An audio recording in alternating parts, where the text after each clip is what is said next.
Sige, kay ano. Eh, kapag ko na masaya. Bumanat. Laging nakatawa. Opo.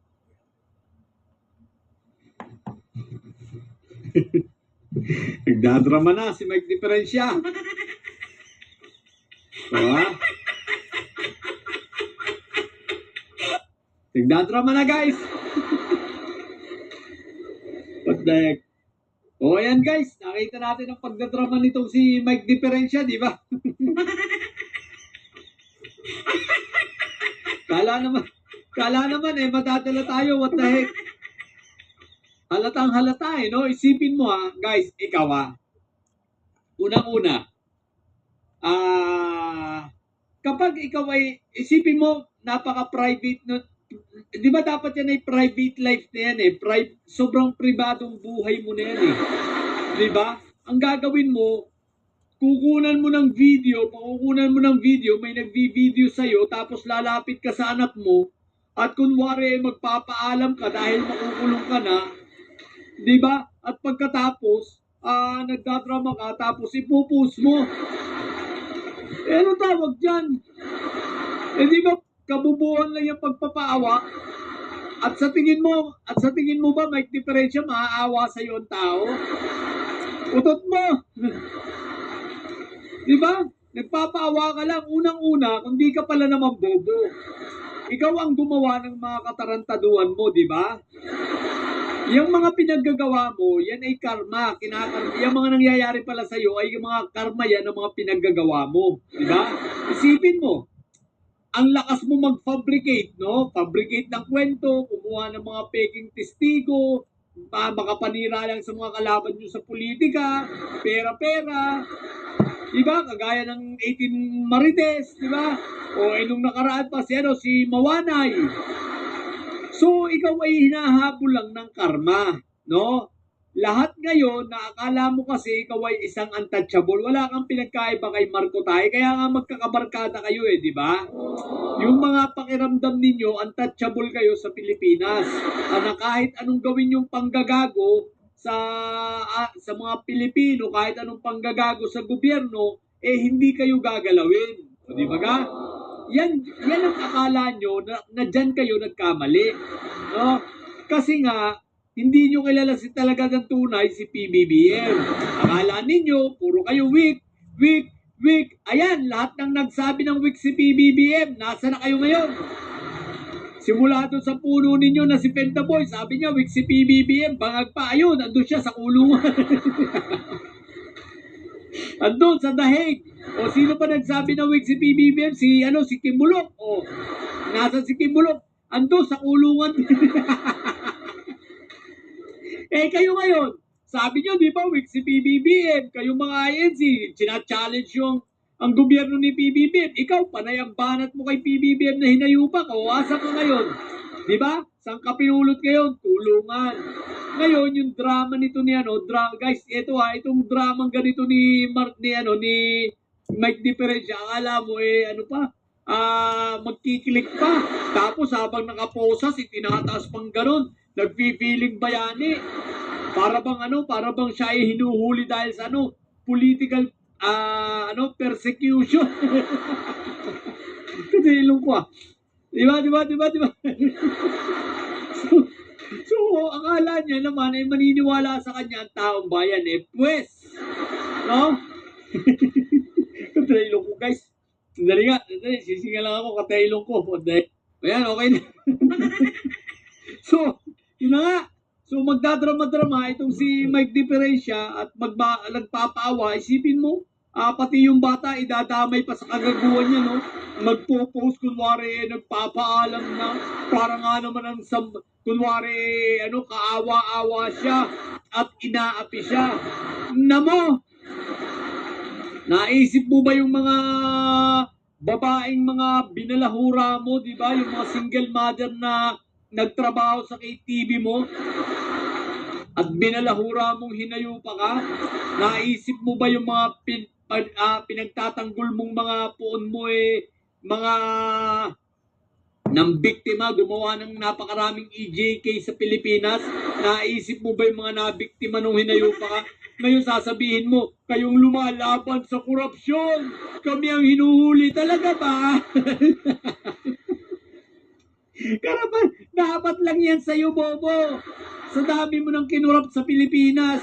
Sa panahon pa ni Gloria nung ikaw ay nakaupo hanggang sa maging congressman kay Diyos ko po, Rudy. Tapos kayo din mag-iinarte ka, magpapaawa ka sa tao, tutot mo, deserve mo yan. Ikaw ay nakakulong na, hindi ka na makakalabas, sigurado. At yung asawa mo makukulong din at yung mga anak mo dahil sa kagaguhan mo. Ang tawag diyang karmang hinayupa ka. Idinamay mo pa yung mga anak mo. Di ba? Pare-pareho kayo. Yan, si Marco Tae. O, di ba? Buti nga, dapat nga, ikaw, hindi mali. Dapat pala si Sinyo, si Marco Tae, kung ba't kayo nakakulong. Hindi kaya, guys, bigla pasok ko lang ha. Hindi kaya bugbugin itong tatlong ito si Marco Tae pag nasa loob na. Nanganganib na si Marco Tae sa bugbug itong tatlong ito. Sasabi ko, hindi dahil sa'yo, di sana malaya pa kami. Nobel! Diyos ko po, Rudy.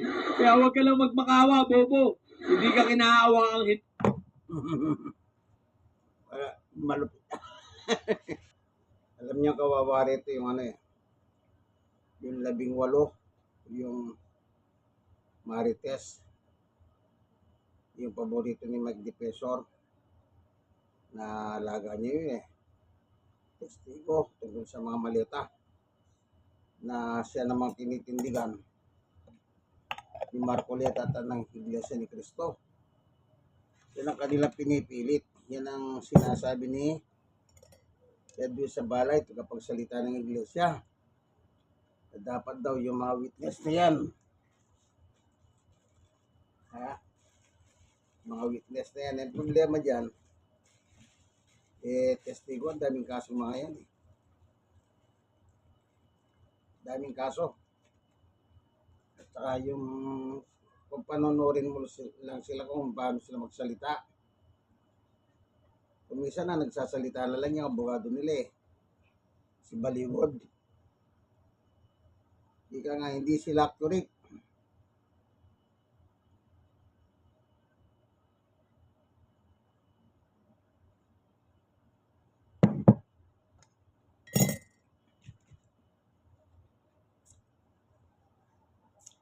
Yung kasi alam mo naman ang testigo na talagang alam niya nangyayari. Iba yung nagte-testigo ka lang. Unang-una sa Biblia, binabanggit, huwag kang tetestigo laban sa iyong kapwa. Mahigpit na 1 utos yun sa 10 utos. Isipin nyo, mga ito, yung 18 Marites na alaga ni Mike Defensor. Di ba kung sino na lang sinasabihan nila na ilang dolyares ang binigay kay ex-senator Trillanes para bibigay sa mga judge ng ICC? Anong sabi ng ICC? Wala man kaming alam dyan. Kaya nagagyat na nga nagdemanda si dati senator laban sa kanila eh. Pati kina Baliwod eh. Kaya yung nabasa ko kanina, paano na yung pangako nila? Each one is 5 million. Sa tambak ang kaso nila, kinasuhan ni Congressman Benny Abante. Sino pa? Di ba si Sharon? Nagagyan din ng kaso. Paano kung sakaling sila naman ang labasan ng arrest warrant, 18 sila? Ito problema kasi sa kanila.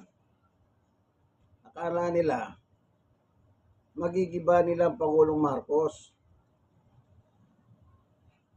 Kaya sila maragada ng maragada. Hindi nila naisip na si Pangulong Bongbong Marcos ang nagtalaga sa kanya bilang Pangulo ay ang Panginoon Diyos. Nasa Biblia po yan. O ako ng Biblia. Ito yung Biblia.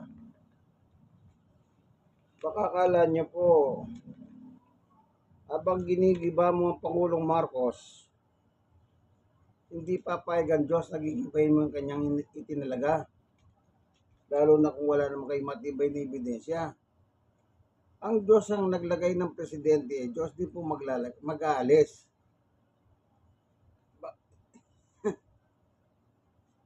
Ito. Okay, malit na sulat ito. Kuha tayo ng ano. Dito, nakalagay sa Roma 13:1. Magpasakop kayong lahat sa mga namumuno sa pamahalaan. No? Yung palang simula ng surat anong nakalagay? Magpasakop kayong lahat sa mga namumuno sa pamahalaan. Pinakamataas na namumuno ay ang Pangulo. Sapagkat ang lahat ng pamahalaan ay nagmula sa Diyos. At siya ang naglagay sa mga namumuno nito. Through election, ang Diyos ang naglalagay. O ang Diyos ang naglagay, siya rin ang magpaparusa sa nilagay niya. Remember Marcos, people's power. Remember Herap, people's power. O si Duterte, ano nangyari? Ayun, nakakulong sa dahig.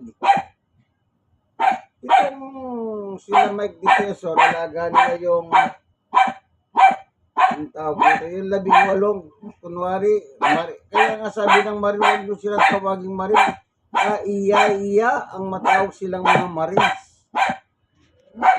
Nagsalita na po ang mga Marines. Ginagamit pa nila yung iba na dismiss sa serbisyo, may mga kaso, yung isa doon na 10 buwan lang siyang nagtrabaho sa Marine na ba siya? Ang kinakalaban nila, ang hindi nila alam, ang Diyos. Tignan nyo po sa verse 2. Anong nakalagay sa verse 2? Roma 13:2. Kaya ang mga lumalaban sa pamalahan ay lumalaban sa itinalaga ng Diyos. At dahil dito, parurusahan niya sila. Parurusahan niya. Kita niyo po, si Duterte lumaban sa kay Bongbong. Di po ba binanatan ng binanatan? Kulang sa Malacanang, gusto nila agawin na kagad si top power sa kanya. Diba? Diba? Rally ng maisog. Tapos sabi niya ba si Pangulong Bongbong, bangag. May Pangulo tayong bangag. Tapos tinatawagan niya yung atensyon niya sundalo para magaklas sila. Para maupo naman yung anak niya. Diba? Yung anak niya hindi nagpapasako sa gobyerno ni Bongbong Marcos. Lumalabas siya. O diba, sabi niya, patayin mo sila. O pinag-uusapan sa impeachment. Diba? May halaga po kung aso Kaya, yung magkapatid, si Chuding at Winter, kaya tumataol, narinig nyo. Kaya, nakita nyo si Kibuloy, lumalabas sa gobyerno ni Bongbong. Si Bongbong po, lingkod ng Diyos yan, para sa kabubuti natin. Okay, basahin pa natin.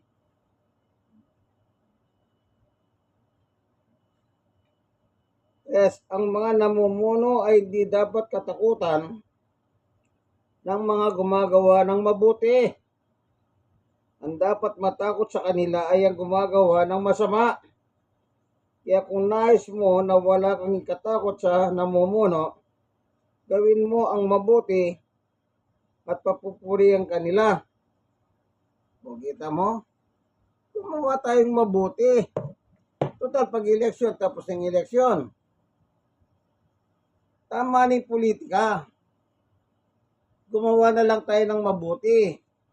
Aning mabuti? Magpasakop tayo sa gobyerno. Alam nyo, hindi kayo. Ang Diyos ang aatol dyan. Siyang nagtalaga, siya rin ang aatol dyan, hindi kayo.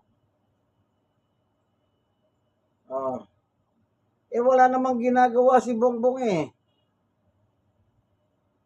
Binabanatan ninyo, gusto nyo mawala siya sa Malacanang kasi nga ang gusto ninyo, upo yung Bising Sara.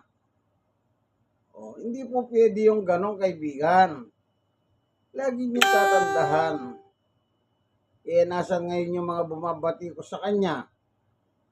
O sige nga. O nasan ang Iglesia ni Cristo? O Edwin Sabala. Anong sabi mo nung araw, nabasa ko? Ang gobyernong ito, gobyerno ni Bongbong, hindi na nakikinig sa amin. O sino ka naman? Bakit? Mas mataas ka pa ba? Mas mataas pa ba yung iglesia ang kinabibilangan mo kaysa kay Bongbong? Ang problema sa inyo, kayo nga nagboto dyan nung araw eh. Ngayon gusto nyo alisin ninyo? Ba't hindi kayo maghintay sa 2028? Kung ano man gagawing kasamahan ni Pangulong Bongbong, darating din ang araw niyan. Kagaya ni Duterte. Anong nangyari kay Duterte? Wala siyang ginawa kundi pumatay ng tao. O nasan yung co-perpetrator niyang na si Bato, naubod ng yabang. Nagtatago. Para siyang daga. Tago ng tago sa kadiliman. Kung nakikinig ka man Bato, yung asawa mo, ba't hindi kayo lumaban? Sabi nyo nung araw. Sabi mo Bato, sasamahan ko si Tanda. The old man, kamo pa eh. Ba't hindi mo naman sasamahan ngayon? Ngayon meron ka ng, binigyan ka na ng authorization ng ICC, sasamahan mo siya. Ba't nagtatago ka? Wala kang bayag. Hindi ka pala lalaki pagdating sa salitang lalaki eh. Di ba? Nung araw namamayat pa kayo, ang yayabang ninyo. Akala nyo, untouchable. Hanggang ngayon naman, iniisip na inyong mga tabarkas, untouchable kayo. Hindi pwedeng ganyan. Lahat. Kaya sabi ng Biblia, kaya kayo pinaparusahan, lumalaban kayo sa gobyerno. Kapangyarihan ng gobyerno para parusahan kayo. Pero sinasabi nyo, bakit kami mang kalaban? Parang pinagkakaisa. Hindi kayo pinagkakaisahan. Nilalabanan nyo ang lingkod ng Diyos. Lingkod ng Diyos yan si Bongbong. Akala lang ninyo yan. Kasi nga napolyot ang inyong mga hutak ng mga Dutertes. Napolyot kayo. Buksan yung isip ninyo kayo mga DDS. O kayong mga lumalabas sa gobyerno. Kaya nga hindi umayos ang gobyerno kasi nga nandiyan kayo. Pero makipagkaisa kayo sa gobyerno, titino ang gobyerno. Uunlad ang Pilipinas, kaibigan. Meron pa akong babasahin sa Biblia. Anong sabi ni Apostol Pablo? Tayong mga mamamayan, dapat ang gagawin natin ay ito. Tapos ng eleksyon, alam nyo, parang laging eleksyon kinabukasan sa ginagawa nyo eh. Ito nakalagay Unang Timoteo 2, chapter 2, verse 1. Una sa lahat, ipinakikiusap kong ipanalangin nyo ang lahat ng tao. Hindi ba tao yung nakaupo sa Malacanang? Ipanalangin, sabi ni Pablo. Para ano? Tuloy natin. Ipanalangin ha. Sa 2, ipanalangin nyo ang mga hari at mga may kapangyarihan para makapamuhay tayo ng tahimik at mapayapa na may kabanalan at tamang pag-uugali. Tama ba yung pag-uugali ninyong yan? Nilalabanan nyo ang gobyerno? Ang gobyernong ito, ni Pangulong Bongbong, hindi ako makabongbong, hindi ko nga binoto yan eh. Pero sa akin nakikita, wala naman tayong dapat ikagalit sa kanya. Oh. Bakit kayo galit na galit sa kanya? Eh di pagkatapos ng kanyang panunungkulan, kung meron man kayong ebidensya tungkol sa mga maleta, ito nyo ilabas sa susunod na administrasyon. Pero hanggat nakaupo siya, meron siyang, di nyo nga siya pwedeng kasuhan eh, meron siyang immunity. O hindi ba si Duterte nung nakaupo siya, no? Hindi nga umandar ang batas ng Pilipinas eh, pinatay niya lahat ng batas eh, siya ng batas eh. Kaya napapunta sa ICC yung mga taong biktima na pinatay ninyo. O sino yung may hawak ng pera nyo? Si Leonardo, yung miyembro ng ICC, nasan ngayon? Nagtatago, yung tinuro ni Garma. O yung kabas ni Garma yon. O di ba, bawat papatay na tao, binabayaran. Sino may hawak? Si Carpio. Si Leonardo. Na member ng Iglesia ni Cristo. O di ba? O nasa siya ngayon? Eh di parang daga rin nagtatago sa kadiliman. Alam nyo, kaya nga dapat pasakop tayo eh. Ako pinagdadasal ko nga ang gobyerno eh. Eh bakit? Yun ang nakalagay sa Biblia eh. Hindi ko siya pinagdadasal para mawala siya. Kundi pinagdadasal ko na makapaglingkod siya sa taong bayan. Oh, ngayon, pinuputak din ninyo siya ng kesyo mastermind. Hindi nga ubra kayo yung mastermind ninyo eh. Unang-una, wala kayong konkretong ebidensya. O hindi ba inipit sila ng makabayan? Anong nangyari? Hindi umusat kasi nga walang mailatag na na ebidensya. Ngayon, after ng kanyang administrasyon, tsaka nyo sa tambakan ng kaso. Tingnan ninyo kung ubra yung mga kaso ninyo. Pero sa ngayon, ang nakalagay sa Biblia, magpasahot tayo. O sino ba mayor ng Quezon City? Si Belmonte. Kayong Iglesia ni Cristo. Hoy! Edwin Sabala, nagrally kayo, wala kayong permit eh. Na-merwisyo lang kayo sa EDSA. O, di ba? Kaya sabi ng mga tao, salot kayo eh. Salot, perwisyo. Di ba? Pinagmamalaki nyo pa yung pangalan ng Pangulong Yesus. Ay, ng Panginoong Yesus eh, Pangulong Yesus. Pwede na rin Pangulo. Eh kung nandito lang si Pangulo. Panginoong Yesus, nakalagay pa naman sa inyong pangalan eh. Tapos, mga salot kayo. Bakit? May sinabi bang si Yesus pag ayaw yung gobyerno? Mag-rally kayo? Sinabi ba ng Panginoong Yesus, magkaisa kayo sa pagboto? Wala naman kayong ginagawa. Alam nyo, kayo, mga salot talaga kayo. Narinig ninyo si Vlog na masaya. Sabi na natin yung Mike Defensor, si Marco B. Isipin nyo, kawawa yung 10 tao na yun na kargador ni dating congressman ko ng Bicol. O ngayon, nasaan yung pera ngayon? Yan ang mahirap. Yung pinangako, nasaan ang pera? Mike, asan ang pera? Yan. Siguro, sige, hanggang dito na lamang itong ating Wala tayong political color dito, kaibigan. Gumagamit tayong Biblia. O, babasahin ko nga pala yung isa. Ano ba sinabi ko kanina? Huwag kayong sasaksi laban sa inyong kapwa-tao. Meron yan. Ito. Sa Exodus chapter 20, sa 16.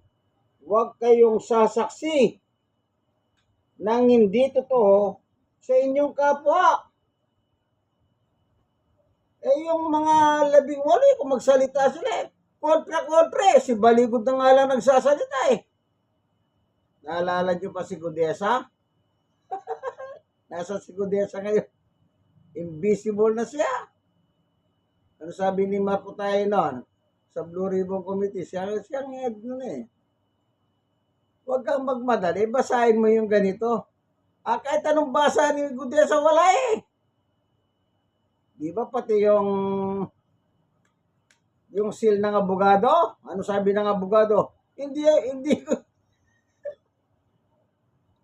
kita nyo, tinanggihan niya pa yung seal. Hindi daw siya gumawa, hindi niya kilala yan.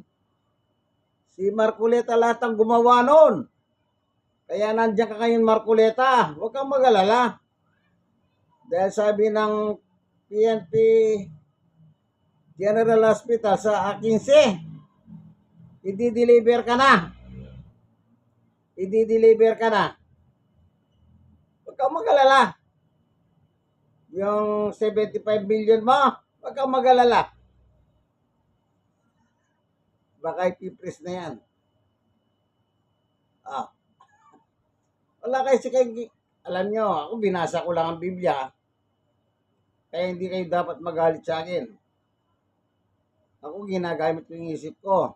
Tinitingnan ko yung tama at mali kahit ano pang grupo yan. Huwag kayong magpagamit.